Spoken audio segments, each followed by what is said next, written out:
po sekso nebesinori kažkurį laiką. MDMA, ekstazi yra meilės narkotikas. Pats MDMA yra tik tai dalis ekstasi.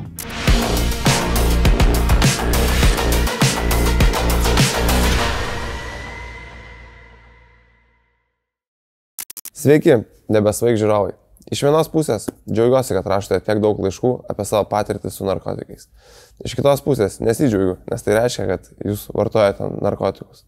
Na, o šiandien kalbėsime apie MDMA, dar geriau žinomus kaip ratus. Tam, kad nenusišnekėčiau, su mumis vėl yra toksikologė Gabija. Sveiki.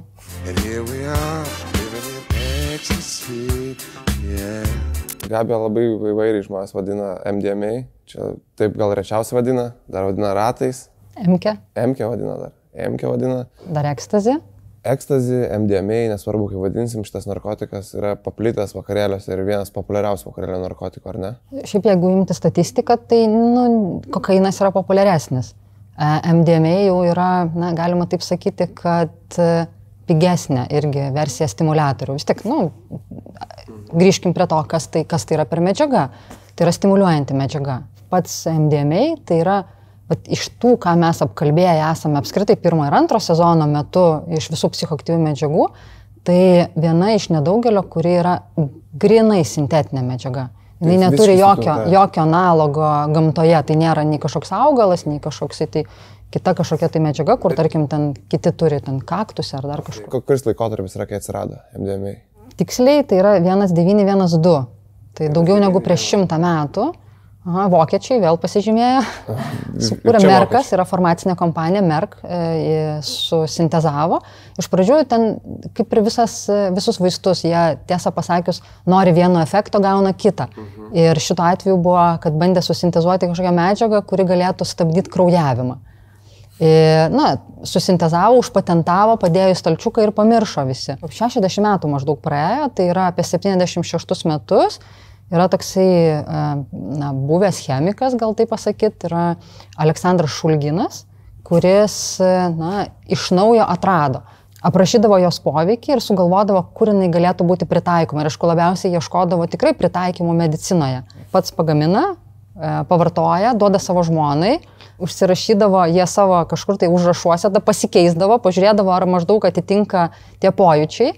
Tada turėjo savo grupę draugų ir artimųjų, kuriems irgi taip, bet vis tiek mes turbūt kalbam apie tai, kad tai buvo legalu tuo metu. Šiaip pats pavadinimas ekstazi, tai jisai taip gimė, bet tuo metu, kai buvo atrastas jo efektas MDMA, tai jisai buvo labiau siūlomas pavadinimas netgi vadinti ne ekstazi, o empathy.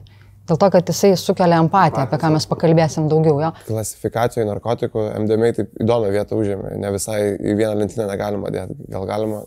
Yra mokslininkų, kurie sako, kurie galėtų pasakyti, kad jie yra psichedelikai, bet iš tikrųjų jie nėra tikrieji psichedelikai, nes jie neveikia taip, kaip mūsų aptarti kažkada LSD su psilocibinu, bet galima dėti būtų į tam tikrą lentynėlę prie haliucinogenų, nes turi savybių, kurios sukelia arba pastiprina regos, klausos, lietimo pojūčius. Tikras stimuliatorius su tam tikrom haliucinogeniniam savybėm. Su požymiais. Ir kas vėliau laukia šito narkotiko? Tai tuo metu buvo legalu, kaip ir galima buvo naudoti ir kadangi buvo pastebėtos tam tikros farmakologinės savybės, ypatingai, kurios gali būti pritaikomos psichoterapijoje, apie ką mes truputėlį pakalbėsim daugiau, kaip didina empatiją ir kuo gali būti psichoterapija, turėti kokią gerą įtaką. Bet viskas, kaip sakyt, perėjo iš to medicininio naudojimo ir to tik tai farmakologinio cheminio, perėjo išplito į visuomenę. Ir paskui buvo pastebėta, kad vis dėlto yra žala sveikatai nemaža. Ir koks buvo tas pastebėtas šalutinis poveikis visuomeniai? 85 metais būtent amerikiečiai jį įtraukė į kontroliuojamų narkotinių sąrašą, būtent 1 sąrašą, tai yra pats griežčiausias, nes pritrūko įrodymų, kad turi medicinės vertės. Tai reiškia, kad tikrai būtų įrodoma medicinė vertė, turi praeiti nemažai klinikinių tyrimų. Tai tuo metu jie nebuvo dar padaryti. Ir dabar, jau maždaug 2020 metais, tai yra iš naujo vėl proveržis MDMA būtent medicinoje, nes jisai dabar yra labai stipriai tyrinėjamas depresijos ir potrauminio streso sindromo gydymui. Ir dabar yra toksai didžiulis išsiskirimas tarp mokslininkų, kurie vieni vis dar bando įrodyti jo toksiškumą ir palikti nelegaliu, ir kiti, kurie bando išvelgti, kad tikrai gal yra savybių, kurios gali padėti medicinoje ir jį padaryti bent jau receptiniu vaistu. Australijoje yra jau jisai vartojamas kaip vaistas MDMA, būtent posttrauminio streso sindromo gydymui, bet mes irgi apie tai pakalbėsim, nes tai nėra taip, kad išgydo postrauminį stresą. Tai galima sakyti, kad vis tiek tas proveržis jisai turi savo pasiekmes, nes Australijoje jau yra galima naudoti jį terapijoje. Gabi, ar galima tam tikrą prasme sakyti, kad iš tikrųjų tas MDMA ir medžiagos, tos veikliosios būtent šito narkotikai iš esmės tam tikrą prasme gali sugrąžinti žmogų arba gal net įžiebti empatijos jausmą? Šiaip ta prasme, kad pačiam pavadinime mes matom, kad yra metamfetamino dalis. Tai reiškia, kad tai yra stimuliatorius, bet kuo jisai skiriasi nuo, pavyzdžiui, amfetamino arba metamfetamino, tai kad jisai duoda energijos antplūdį, bet MDMA neduoda nei nerimo, nei kažkokios tai agitacijos ar blogo jausmo. Jisai atvirkščiai duoda malonumą ir duoda tą tokį socialinę integraciją. Ir tarkim, amfetaminą arba metamfetaminą vartojant žmonėms atvirkščiai norisi būti vieniems ir jie norėtų būti izoliuoti, tuo tarpu MDMA vartojant norisi būti grupėje, norisi ir kuo jisai taip ir vadinamas, yra empatogenų ir entaktogenų. Čia yra tokie pavadinimai, kad empatogenas tai yra, kad žmogus yra empatiškas ne tik aplinkai, bet ir pats savo. Paskui tas pavadinimas buvo pakeistas į entaktogeną, nes empatogenas per daug patogeno. Tai vadinasi, kad per daug kaip kažkokio tai blogo dalyko. Tai būtent terapija remiasi tuo, kad ne pats MDMA išgydo potrauminio streso sindromą arba kažkaip tai padeda jį įveikti, bet būtent kombinacija su psichoterapija. Ką tai reiškia? Kad dažniausiai tokie žmonės, jie yra labai uždari, jie yra bijantis atsiverti ir netgi savo psichoterapeutui yra pakankamai sunku atsiverti.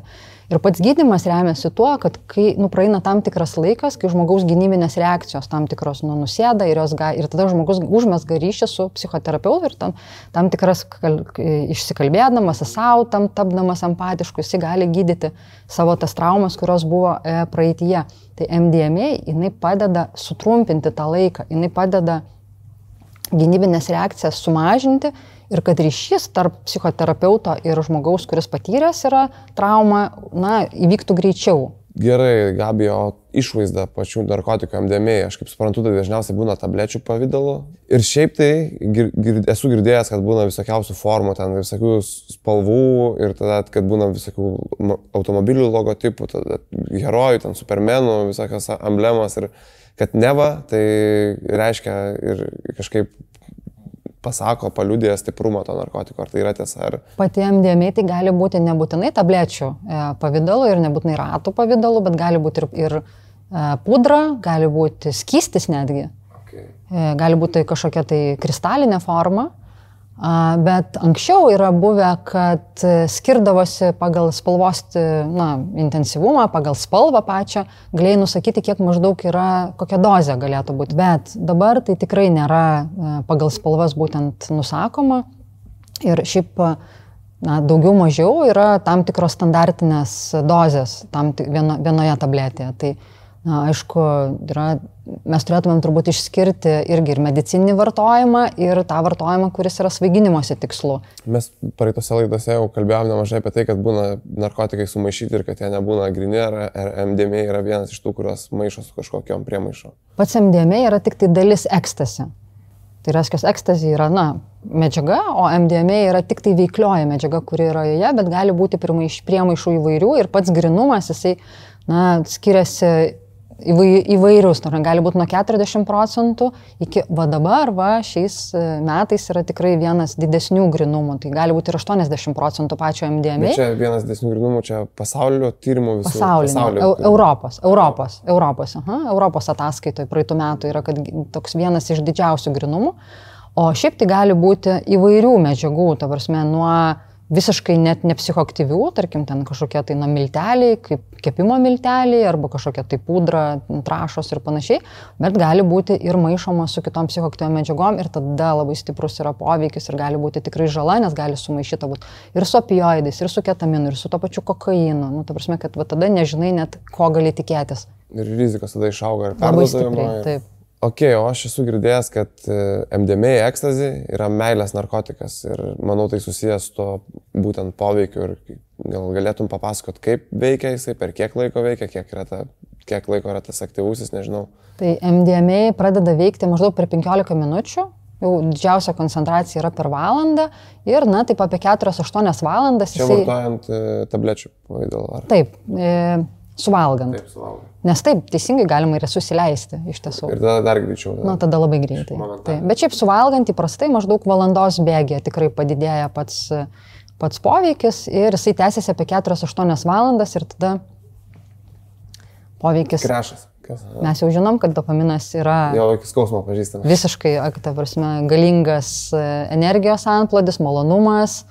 Ir labiausiai tai dar antras yra, per kurį veikia, tai yra serotoninas. O serotoninas tai yra tas jau, kuris, tokį laimės, malonumo pojūtį duoda. Ir dėl to jisai vadinamas yra meilės, dėl to, kad jisai sukuria labai aiškią empatiją, labai ryškią empatiją. Tarkim, mums tie žmonės atrodo labai mieli, mes su jais ryšį surandame. Ir įdomu yra, kad ne tik tai su aplinka, bet ir pats su žmogus savo pasidaro žymiai, žymiai mielesnis ir geresnis. Mes dabar kalbam, kad MDMA poveikis, tai tarkim, čia kaip ir turėtų būti teigiamas, empatijos tasai padidėjimas, toksai, kitų žmonių priėmimas, tas socialinis toksai integracija ir panašiai.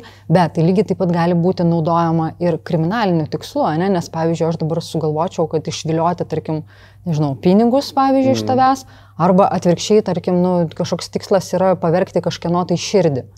Tai irgi galima žmonės svaiginti ir naudotis tais dalykais. Tai čia yra pagrindinis turbūt MDMA, kad, pavyzdžiui, palyginus su kitais, mūsų iškalbėtais stimuliatoriais, kad jie neduoda to tokio malonumo ir kito malonumo, kito žmogaus, empatijos, saugi, tokio gerumo ir panašiai.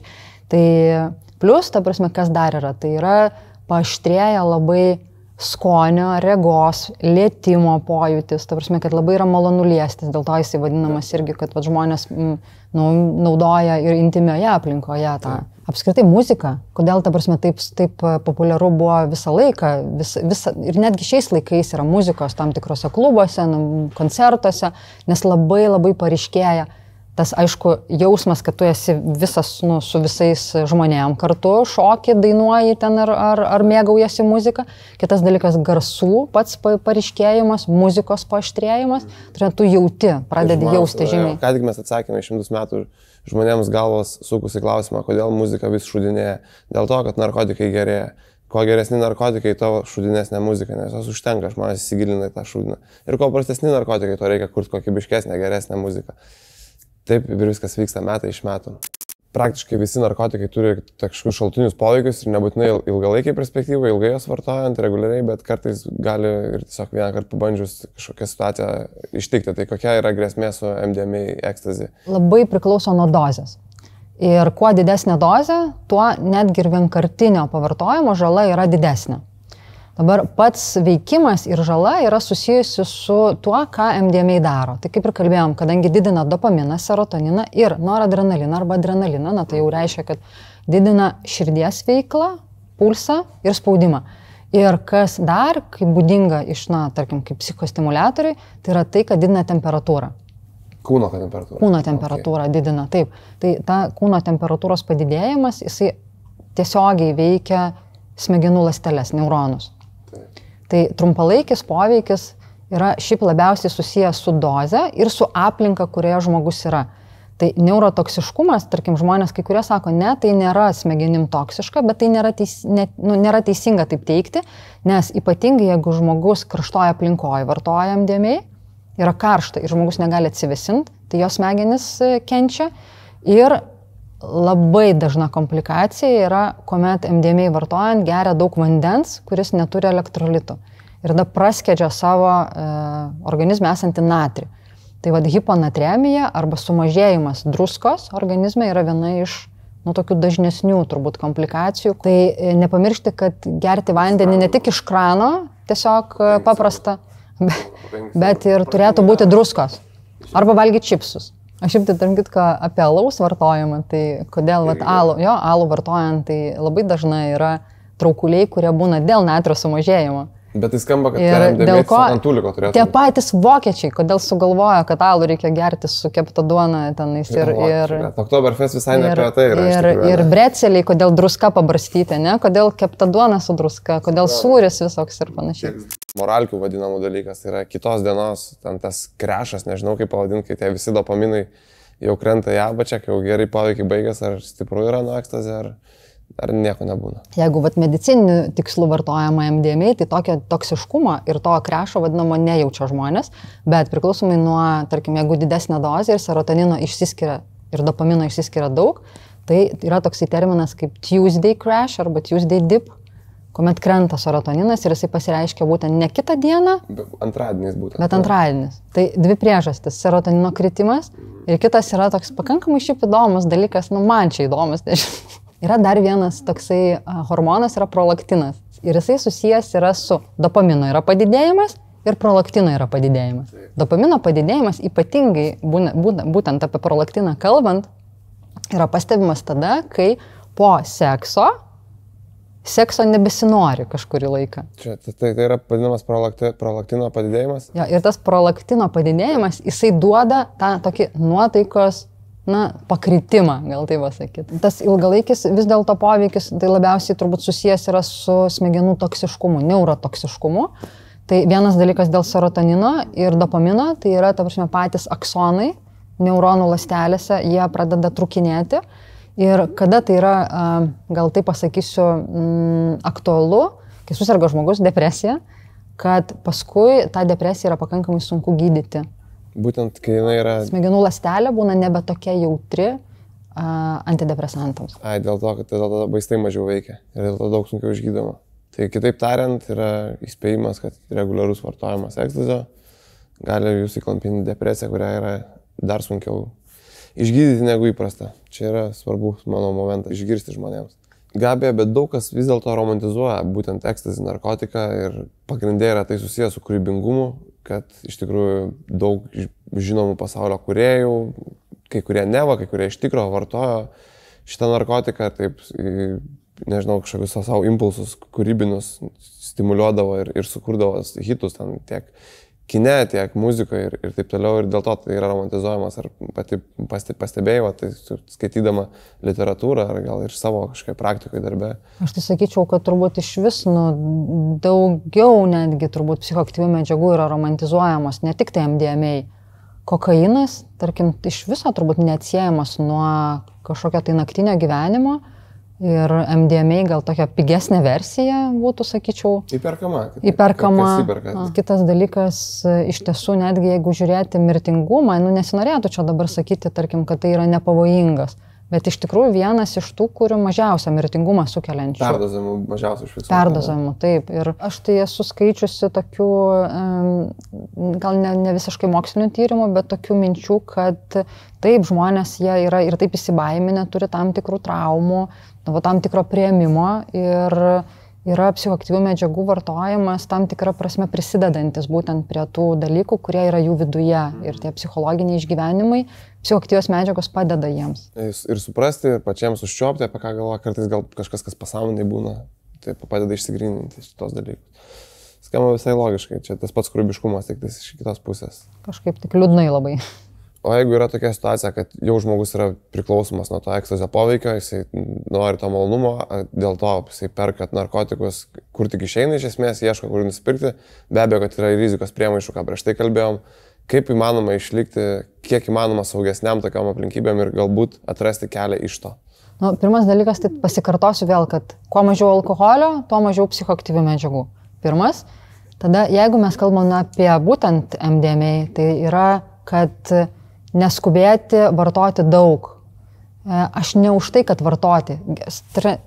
Labiausiai tai nevartoti. Bet jeigu žmogus, tarkim, jau pavartojo ir laukia ir nesulaukia to efekto, kurio norėtų, kad neskubėtų valgyti dar pakartotinos dozės. Jeigu jau vartoja, tai vandenį gerti ne iš krano, o su elektrolitais, kad nesumažinti natrio. Ir jeigu prasideda kūno temperatūros padidėjimas, tai vėdintis, nepasilikti labai karštoje aplinkoje ar uždaroje aplinkoje. Ja, gerkit su elektrolitais, Vytauto mineralinė, aš norėjau kažkur integraciją daryti, bet po to prisimenu, kad jie neremia. Veikiausiai, kaip ir daugelis kitų istorijų, Maniškė taip pat prasidėjo ganėtinai nekaltai, kuomet po mokyklos išvykus padirbėti į užsienį atsirado pasiūlymas iš pradžių pabandyti žolės ir kiek vėliau ratų. Pastarieji be galo patiko dėl jų suteiktos meilės viskam. Tai yra nesvarbu, koks tu, koks aš, eik čia apsikabinkim, wow, kaip gera. Atrodo, kaip vakar prisimenu, kada pirmą kartą išgirdau muziką pavartojęs. Akis pradėjo lengvai bėgioti, sekti šviesą, kadangi jie atrodo atsilieka ir gaunasi tokios kaip linijos. Šiurpai perėjo per kūną, kurios vikriai iš paskos sekė malonumo bangos. Po šios pažinties su ratais praėjo keletas metų ir su draugais pradėjome lankytis klubuose, kur trūktų žvadžių vėl iš pradžių. Jokio alkoholio, aišku, apšylant prieš klubą būtinai įkalt. Tik ratas, cigarečių pakelis, išsiplėtė vyzdžiai, muzika, merginos, begaliniai pokalbiai apie nieką. Netaip ilgai trukus klubas persikėlė ir į namus, kuriuose atsirado tie patys narkotikai. Savaitgalis labai greitai pavirto vieną ilgą dieną. Visiškai to nenutuokdamas, atrodo, visai nekaltai pradėjo vytis tą apsvaigusią būseną. Suvartojimų ratų skaičius augo, poveikis mažėjo. Dabar berašant, pergyvenant iš naujo, pasidarė kraupu, koks aš buvau. Jokinga, kad pirminis atsikvošėjimas įvyko pabandžius grybų, kada pavyko save pamatyti iš šalies. Kad viskas, ką turėjau bendro su draugais, yra atsimeni, kaip vartojom kažką, kai buvo blogai po to kito. Tačiau galutinai laimėti šią kovą padėjo skaityta literatūra apie vidinį traumos pasaulį. Pasakiau savo, kad galiu ir noriu daugiau iš gyvenimo. Šiuo metu jau kiek daugiau nei metai nerūkau, negeriu, nevartoju jokių kitų medžiagų. Ačiū Benui, Gabijai ir už kadro esančiai komandai, kad apie tai kalbate, šviečiate visuomenę ir leidžiate pasidalinti savo istorijomis. Dar kartą ačiū Benui, kad kalba apie blaivų gyvenimą. Blaivybės pradžioje buvo labai smagu žinoti, kad esu ne vienas. Čia nesakyčiau taip, kad fanų, žinai, tokie fanų laiškai dažniausiai būna ten kažką, kad ten mėgsta ir taip toliau, o čia žmogus keičia gyvenimą iš esmės. Ir atrodo, dėl tokio vieno neverta. Padeda jam atsispirti kažkokie dalykai, kuriuos tu, atrodo, irgi pasakai labiau dėl savęs, gal nei dėl kitų ir pasirodo, tai veikia kitaip. Tai smagu girdėti tokius laiškus. Ir pradžia, sakyčiau, to žmogaus, jis sakė, metus jisai to nevartoja, gyvena kitokį gyvenimą, tai labai gera pradžia, ar ne, Gabi? Apie psichedelikus, kad jisai pavartojęs grybų pamatė save. Jo, šitas tai labai... Iš tiesų, mes netgi ir kalbėjome epizodę apie psichedelikus, kad padeda priklausomybėms jie. Taip, čia Maros yra paskutinė pirmo sezono laida, jeigu aš neklystu, taip, tai jeigu kažkam įdomu, tai galite pasižiūrėti. Tai, aišku, su priežiūra ir medicinė intervencija, tai jie yra naudojami tikrai priklausomybė. Tai įdomu, kad iš tikrųjų vienas narkotikas padėjo suprasti apie kitą ir jo poveikis. Tai labai smagu yra už žmogų. Ir tikiuosi, kad jo teisės šitą blaivybę amžinai. Turiu depresiją nuo paauglystės, išbandęs daugybę antidepresantų. Vieną kartą į gyvenimą atėjo ratai, tipo MDMA. Nuo šio laiko nerandu geresnių vaistų nei MDMA savo depresijos gydymui. Kiek žinau, Australijoje tai yra net legalus antidepresantas. Amerikoje MDMA irgi praėjęs klinikinius tyrimus ir įrodė savo veiksmingumą, bet atmestas dėl nesugebėjimo sukontroliuoti. Lietuvoje dėja vartoju visiškai savamoksliškai ir dėja nelegaliai, bet net ir toks neprofesionalus gydymas man duoda daugiau naudos nei gydymasis gydytojo paskirtais antidepresantais. Vartoju dažniau vienas, o ne visokiose vakarėliuose. Geros nuotaikos užtaiso užtenka savaitę ir kartais ir ilgiau. Visiškai nepatyriau visų tų neigiamų efektų, kad skaitau, kad neva atkritimai ir panašiai. Man tai tiesiog kaip užtaisas prabudimo iš depresijos liūno. Jei yra kažkokie atkritimai, tai man visas gyvenimas iki MDMA daug didesnis atkritimas. Sorry, kad nerašau graudžių istorijų, kaip čia MDMA sugriovė mano gyvenimą, nes viskas yra priešingai. Veikiau nesugriovė, o pastatė. Negaliu prisidėti prie antinarkotinės propagandos, nes narkotikus nuo nenarkotikų skiria tik vienas įrašas teisiniuose dokumentuose. Dauguma antidepresantų, kuriuos esu vartojęs, turėjo nepalyginamai baisesnių padarinių nei tie taip demonizuojami narkotikai. Aš tai tikrai nedidelės skirties tarp vaistų ir narkotikų nededu, man atrodo, ir vaistai pavojingi, bet ne tai, kad... Vaistą nuo nuodo skiria dozę. Jo, realiai yra iš kitos pusės. Ja, yra ir kita pusė, kad ir vaistą nuo narkotiko skiria tik tai, kad yra kažkur kažkas parašyta. Tai šiaip labai gal teisingai pastebėta, žiūrovas teisingai pastebėjo apie tos panašumus. Jisai patį poveikį tai labai gražiai aprašė. Ir tą, ką mes ir apkalbėjom, dopaminas, serotoninas, noradrenalinas. Kitas dalykas, kad visos medžiagos, kurios gaunamos yra iš išorės, dėl jų poveikio, kai mes gauname iš išorės, pats organizmas nustoja jas gaminti. Ir jeigu žmogus pastoviai gauna iš išorės serotoniną, dopaminą, tai jam visą laiką reikės. Ir jeigu žmogus nustos, jeigu žmogus nustoja ir jisai be jų tiesiog neišlaukia net to momento, turbūt, kai jie atsigamina vėl ir pakankamai atsigamina, Tai tikrai nepasakyčiau, kad čia yra taip pateisinama ir kiekvienam tokie dalykai tinka, bet jeigu mes turime pavyzdžių, kur yra receptiniai vaistai ir juos skiria gydytoja su priežiūra, tai sakyčiau turbūt, kad pripažinkim, kad vis dėlto tai turėtų būti gydytoja ir paskirta. Taip, ir kad iš tikrųjų tau tas žmogus baraiga, kuris narkotikus pardavinėja, neprižiūrės tavęs, iš tikrųjų, kaip tu vartosi tą. Kitas dalykas, kad niekada nežinosi, ką vartoja, jau čia taip irgi per visas laidas iki skausmo aptarta, tai nes aš manau, kad nepaisant to, kas bebūtų, vis tiek tie šalutiniai poveikiai, kuriuos mes kalbėjom, jie irgi nenori ateis.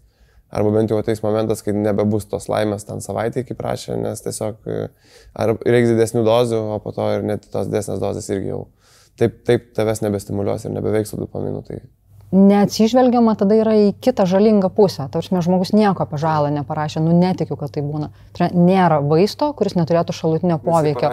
Nėra psichoaktyvios medžiagos, kuris neturėtų. Ja, jis parašė, kad netgi ir tai, jeigu yra kažkas, kad tai, kas yra, vis tiek net perka to liūdesio, kuris be to yra. Tai ta prasme, tą irgi galima. Bet jau dabar nusakyti, kodėl yra liūdesys, yra išsitrinusi riba. Jo, labai sunku dabar tą apčiuopti ir išsigryninti. Nors autorius atsiprašė už tai, kad nesako apie tai, kaip narkotikai blogai ir taip toliau, bet tik noriu priminti, kad ir mūsų laidos tikslas niekada ir nebuvo ten aiškinti ir knist protą apie tai, kad narkotikai blogai, kad nežiūrėkite į tą pusę ir kad čia vos paragavę mirsit, mes apie juos norim kalbėti adekvačiai, mes žiūrim juos iš visų pusių, mes kalbam apie jų poveikius ir mes bandom kartu su jumis suprasti, kodėl žmonės juos vartoja ir taip, suprasdami, galbūt užkirsti kelią pačiam žalingiausiam vartojimui ir patiems baisiausiams dalykams, kurie kartais dėja įvyksta. Ačiū pagrindiniam mūsų projekto partneriui Maxima, kuriai rūpi ateities karta.